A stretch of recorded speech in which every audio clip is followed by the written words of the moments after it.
Did you know, son? I once thought about quitting football at 16. I don't tell this to many people.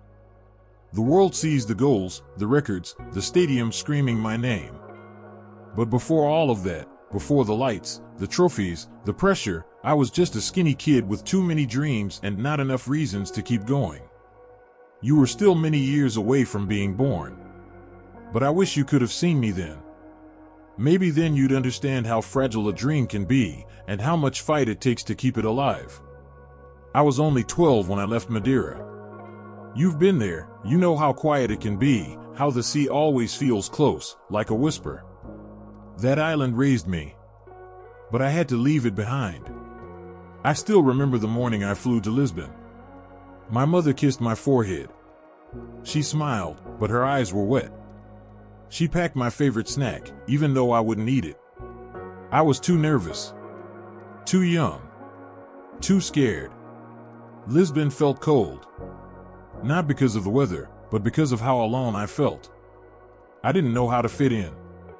The boys at the academy laughed at my accent. They said I spoke like a farmer. I used to go back to my room, bury my face in the pillow, and cry quietly. Every night. You think your father is strong, and yes, I am now, but I've cried more than you might ever imagine. Back then, I thought maybe I wasn't good enough. I trained harder than anyone. But when no one believes in you, sometimes even you stop believing in yourself. There was one day, I still remember, it rained all morning. The sky was heavy. I had trained for 3 hours already, but I stayed out. Practicing shots. Running sprints. My coach came over and said, "Ronaldo, go inside. You've done enough." I looked at him, soaking wet, and said, "No. I haven't." That's the day something changed inside me. I stopped waiting for people to believe in me. I decided, I will believe in myself.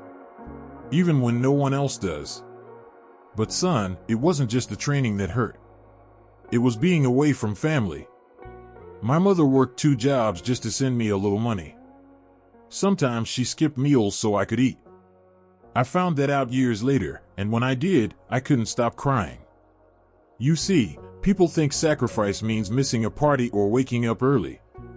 But true sacrifice is what my mother did. It's what your grandmother gave me, her health, her sleep, her comfort, all so I could chase a dream that no one else could see. There were moments when I wanted to quit. Not because I didn't love football, but because it felt like football didn't love me back. Injuries. Cold nights. Harsh words. But then something kept pulling me forward. I'd close my eyes and imagine myself on the biggest stages. I saw the goals before I scored them. I heard the roar of fans before they ever knew my name. One night, I called my mother and said, "I don't know if I can do this." She didn't say much. Just one sentence. "Then come home, son. Come home and work at the market like your father did." And that shook me. Not because she meant it, but because I suddenly realized, if I gave up now, I'd always wonder who I could have become. That's what I want you to understand, Junior. People will doubt you. They'll laugh. They'll say you're just Ronaldo's son. But one day, they'll see what I already see in you. A fighter. A dreamer. Someone with a fire that can't be taught.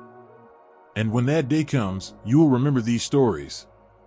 Not because they're about me, but because they're about us. Our name.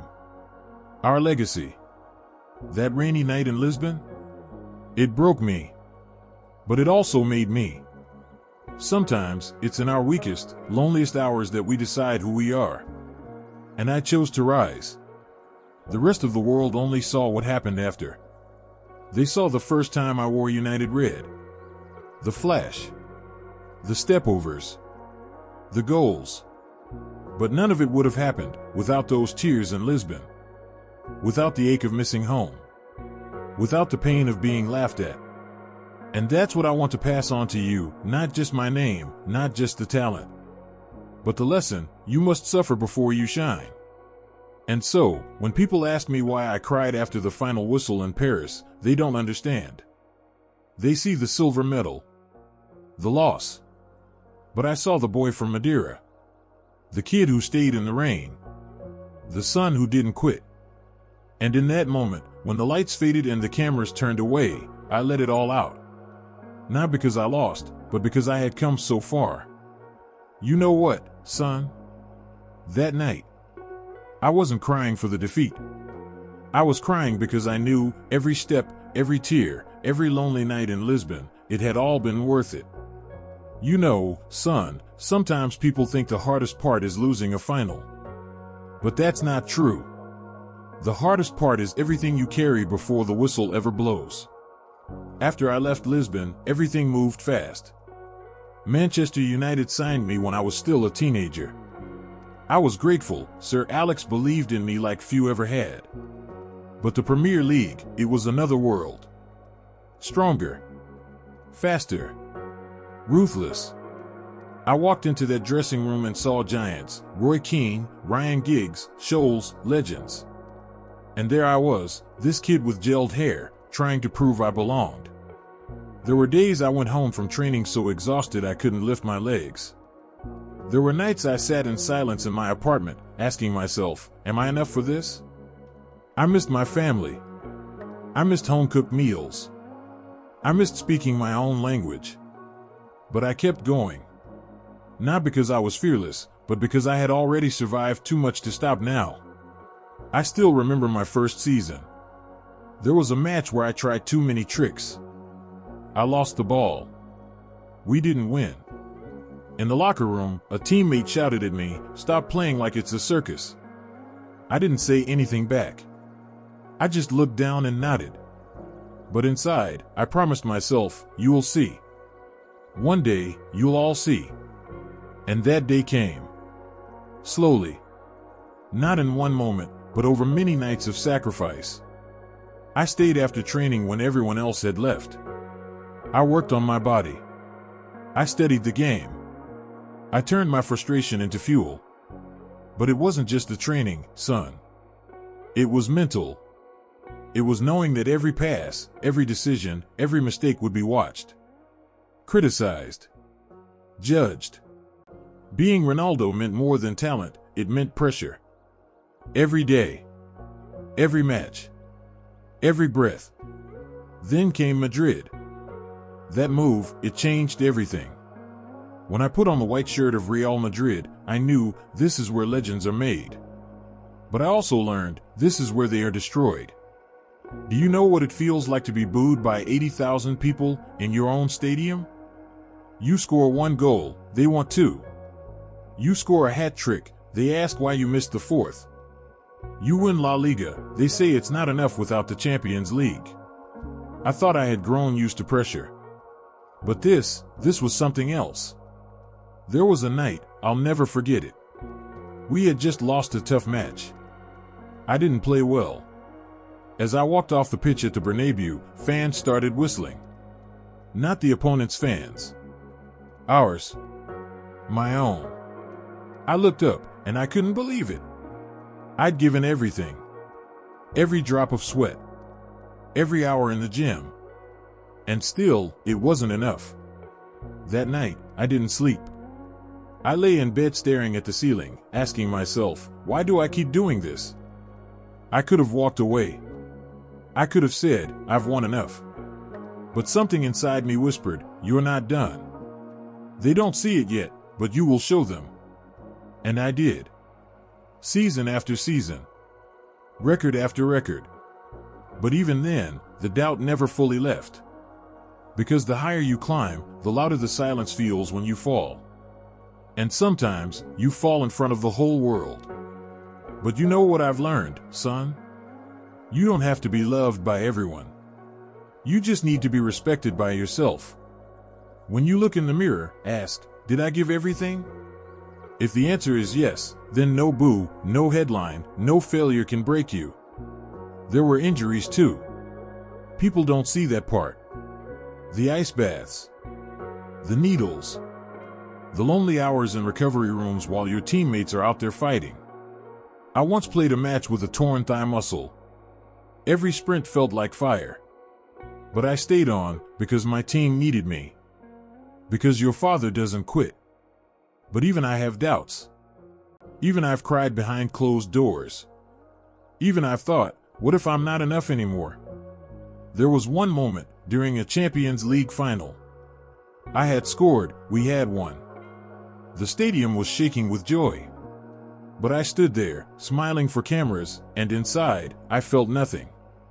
Just tired. Not of the game, but of everything around it. The noise. The pressure. The constant proving. That's when I knew this isn't just football anymore. It's war. Every week. But here's the lesson, son. The battle is never really against other players. Or fans. Or critics. The real battle is within. Can you keep going when no one claps? Can you push forward when your legs scream no? Can you believe, not when the world tells you yes, but when it tells you nothing at all? That's what I want you to remember. When you wear a jersey, whether it's mine or your own, understand that greatness isn't in the goals. It's in the grit. In the nights you cry but still train. In the games you lose but still show up. That's where character is built. That's where champions are born. So when I stood there in Paris, after the final whistle, tears running down my face, it wasn't just about losing. It was about remembering. Remembering all the fights. All the silences. All the moments when the world turned its back, but I didn't turn on myself. You'll face your own battles, Junior. Some on the pitch. Many off it. But whatever happens, always remember, strength isn't never falling. Strength is standing again, every single time. You know what's funny, son? People think the most unforgettable night of my career was winning my first Ballon d'Or. Or scoring that overhead kick against Juventus. Or maybe the hat-trick that brought us back from the dead against Atletico. But for me, it was a night in Paris, not when I won, but when I didn't. Because it reminded me of everything I had already survived. Still, I can't lie to you, I've tasted glory, and yes, it's sweet. I've lifted the Champions League trophy 5 times. I've heard my name echo across continents. I've held golden statues in my hands. But here's the truth most people don't understand. The moment only shines because of the darkness you walked through to get there. Take Euro 2016. I'd waited my whole life for a chance to win something with Portugal. Every tournament before that, pain. Disappointment. People said we were cursed. That we would never win. I carried that weight for more than a decade, not just on my back, but in my chest. And then, that final. France. Their home. Their crowd. And what happened? I didn't even finish the game. I was stretchered off after just 25 minutes. My knee had collapsed under a hard tackle. I knew the pain instantly, not just physical, but something deeper. As I sat on the grass, tears in my eyes, I thought, is this it? Is this how my dream ends? But then something unexpected happened. I stood back up. Not to play, but to lead.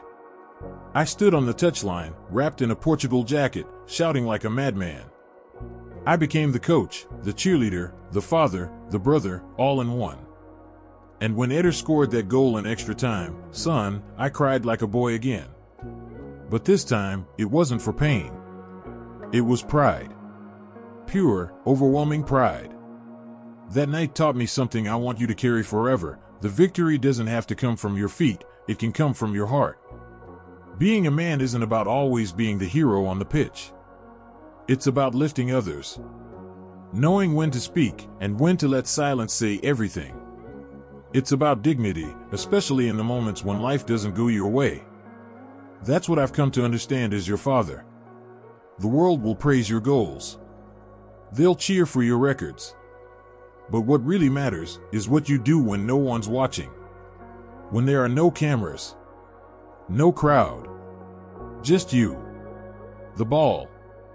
And your thoughts. Do you give your best in those moments? Do you show up for yourself? Because that's what separates the greats from the forgotten.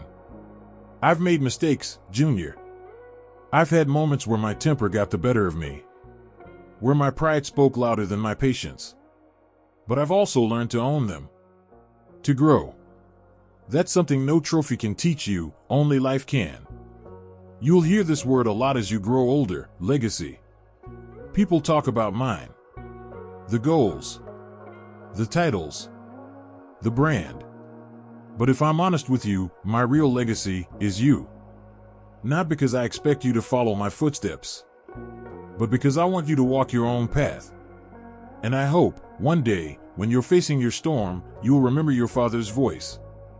Not the shouts from the sideline, but this voice, here, now, the one that's telling you, be kind, be strong, be relentless, but above all, be true. You don't need to be perfect, son. Just honest. With others, and with yourself. I know the world will expect things from you. They'll say, he's Ronaldo's son, let's see what he can do. Some will want you to fail. Others will want to ride your success. But you must learn to stay grounded. Fame is loud, but truth is quiet. Protect your peace. Stay close to your family. And always remember who you are. Do you know what football really gave me? Not fame. Not fortune. It gave me humility. Because every time I fell, I realized I'm just a man. Just a boy from Madeira. Raised by sacrifice. Forged by silence. Strengthened by love. And that's what I want to give you, more than anything else, not my trophies, but my truth. You see, football taught me how to score. But falling down taught me how to live. So when people ask me, why did you cry after Paris? Now you know. I cried because it was beautiful. Because I had nothing left to prove and everything left to give. Because I looked into the eyes of every boy I once was, scared, hungry, unsure, and said, we made it. And now, it's your turn. Not to carry my legacy, but to build your own. And when that final whistle comes for you, whether on the pitch or in life, I hope you'll walk off not just as a great player, but as a man your father would be proud of. You know, son, one day, you'll have a boy of your own. Maybe he'll ask you about your goals, about the moments you shined. Maybe he'll sit beside you and say, Dad, what did it all mean? And in that moment, I hope you remember what I'm telling you now. It was never just about the ball. Never just about the stadiums or the chants or the shirts with your name on the back. It was about everything football helped me become. And everything I hope you will one day be. People say life is short, but the truth is, it's just fast. One moment you're a boy chasing dreams in the street, the next you're a man looking back at the life those dreams gave you. When I look back now, I don't just see the trophies. I see the people. The nights. The failures. The moments I wanted to quit but didn't. And I see your face. Every time I crossed the finish line, I thought of you, even before you were born. You were always my why. That's the greatest gift a father can carry, a reason. A reason to run harder, to rise again, to believe in something bigger than the mirror, bigger than the medal. There was a match, years ago, when I was already considered finished by many. I had gone through months of doubt, media noise, whispers that I was too old, too slow. The pressure was different then, not to prove I was great, but to prove I still mattered. And I remember scoring that winning goal, not for the world, not for the fans, but for you. Because I wanted you to see, your father never stopped fighting. Junior, I don't need you to be me. I just need you to listen to me. Because if I could go back and speak to the boy I once was, the one crying in a dormitory in Lisbon, the one walking off to booze in Madrid, the one limping from the final in Paris, I'd tell him this. Don't chase the crowd. Chase the craft. Don't protect your ego. Protect your soul. Don't fear losing. Fear never giving your all. That's what I've learned. Not from the goals, but from the quiet. The empty locker rooms. The aching legs. The moments alone with no applause. Those are the places where your character is forged. And for those of you watching this now, whether you're a father, a son, an athlete, or just someone fighting your own battle, I want to tell you something. There will be days when the world doubts you. There will be nights when even you doubt yourself. But don't you dare give up. Don't you dare stop chasing what sets your heart on fire. Because someone out there, maybe a child, maybe a stranger, is watching you, quietly hoping you will keep going. For them. For you. For us. I've spent a lifetime chasing perfection. But in the end, it was never about perfection. It was about presence. Being there. Giving everything. Loving fully. Falling hard. Rising harder. You see, son, when I cried in Paris, it wasn't weakness. It was freedom. It was the moment I realized I didn't need to prove anything anymore. I had given everything I had. And I had passed something on. Not a title. Not a legacy. But a heart that never quit. And now, it's yours. So wherever this game takes you, or whatever path you choose, remember that your name, our name, was built not just on goals, but on grit. On grace. On never walking off before the whistle, no matter how hard it gets. If you do that, if you play your life with that kind of love, I promise, son, you'll never regret the final whistle. And to everyone watching, tell your father you love him. Tell your son what you've never said out loud. Share your story. Your struggle. Your lesson. Because somewhere out there, someone needs it. If this story touched something in you, leave a comment. Tell me what football or family taught you. Because sometimes the most powerful thing we can do is speak from the heart. And if you want more stories like this, raw, honest, human, subscribe. Not for the fame, but for the truth behind it. Because long after the boots come off, long after the goals fade into memory, the story we leave behind is the only one that really matters.